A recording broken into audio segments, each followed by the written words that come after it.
I am actually going to be the person who is going to share my honoree for Black Excellence. And let me just kind of warn you guys, this is coming from a very heartfelt place. I just want to let you guys know because I live in truth and I'm sharing this Black Excellence because I am who I am because of this individual who I'm about to talk about.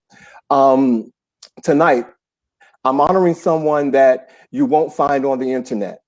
She's not someone who's welcomed a lot of praise in her life while she was here on earth. She didn't even like taking pictures. She loved and protected her 6 children, whether they were right or wrong. She worked one job for the 25 years that I knew of her to work to ensure that her children were fed, groomed, dressed, and had a roof over their heads until they could obtain their own. Tonight, I am honoring my late mother, Margaret V. King. On January 28th, 1987, that was 34 years ago this year, I lost the strongest and most significant human being of my life. She was born July 7th, 1925. She was a twin, and if she was alive today, she would be 96 old this year. I was one of 6 children, of 5 boys and 1 girl. I was next to the baby.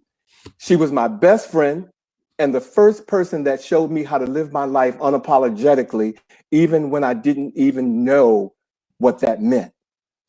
Now, as a child, I couldn't understand some of the decisions that she made for my life, and I've even spoken publicly about her choices for young me and my life, particularly in not signing the papers for me to attend the historic Duke Ellington School for the Performing Arts in Washington, D.C. That was actually a very therapeutic moment of my life when she didn't do that. But I want to tell you about this extraordinary Black woman because when we do this segment, we always talk about people who have just like conquered the world. They're in the history books, and you know they've done these amazing things. But this was a real human being. She worked as a manager, as I said, for 25 years at a place called Dickey's Cleaners. That was in my neighborhood where I grew up in Washington, D.C. It was a Black-owned cleaning business in the Northwest section of D.C. She was a supervisor there. During my elementary school days, I was a block away from where she worked, and every Friday, I would go to have lunch with her. Now, I'm not going to tell you all because I know some of my family members are looking at this, but I was her favorite. Her staff, and they know this to be true. Her staff adored her. I watched how professional she was and how her employees respected her.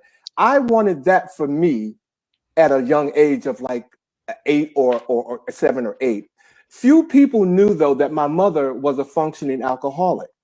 She raised all 6 of her children in a 1-bedroom apartment. She was married to my father, who was violently and verbally abusive to her from the time that I was born until I was 11 years old, when she found a way to get a divorce and get out of that situation. Growing up for me, despite the chaos that was going on in my house and watching my mother being abused and struggling with her addiction to alcohol, she never allowed our in-house experience to filter outside. She was a strict disciplinarian on me. I could not go outside on Saturday unless I cleaned the house. How many children are doing that right now? I literally had to clean the house and she inspected it before I could go outside and play. Wow. Hence my cleaning skills today. If you've ever come to my house, everyone knows that I love to clean. I blame that on her. I had to come home and do my homework after school, and she had to see it before I could go outside. But yes, when I got to junior high school and through high school, I started noticing that I was different.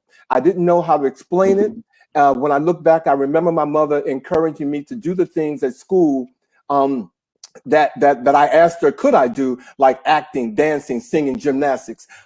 Although extremely supportive, she never attended one of the events for the exception of each of my graduations. She would tell me to do it for me. Never tried to impress other people for something I was passionate about. As an adult, I never knew how those words would come to shape my life today. My mother had a quick wit And as people in the gay world would say, your mother can read. And she could. My last year in high school in 1977, I wanted to tell my mother that I was gay.